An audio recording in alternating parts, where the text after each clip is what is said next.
అన్నా రోజుకి ఎంత సంపాదిస్తావు నువ్వు? రోజుకి ఏదో ఒక 1000 రూపాయలు. ఇప్పుడు ఒక 4-5 వేలు అమ్మినా ఒక 1000 రూపాయలు మిగులుతుంది. అంటే నువ్వు ఇదే బిజినెస్ ఉందా లేదా వేరే ఉందా? ఇదే బిజినెస్. నీకు చేతిలో ఎప్పుడు బాధ అనిపించలేదా? బాధపడలే, మన చిన్నప్పుడే పోయింది.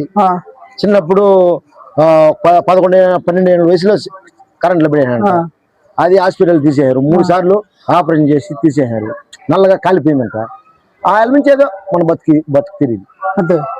ఇప్పుడు చేతిలో కొందరు ఒక చేతిలో కాళ్ళు అడుక్కుంటారు, వాళ్ళకి ఏం చెప్తాము? బాగుండేది కూడా అడుక్కున్నారు సార్ కొండపైన.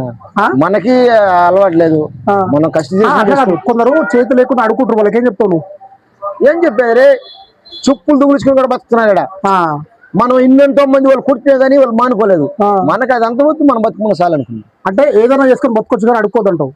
చెప్పిన అంతేనా? ఏదైనా మీరు ఏదైనా చేసుకొని బతుకుంటారా, అడుక్కోద్దు అనేసి అంటే మా వృత్తిది అనేసిన వాళ్ళు కొందరు ఉన్నారు.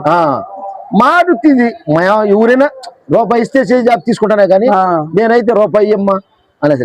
ఏదో దారాలు తీసుకుంటారా, ఫోటోలు తీసుకుంటారా, ఈ పని అన్న.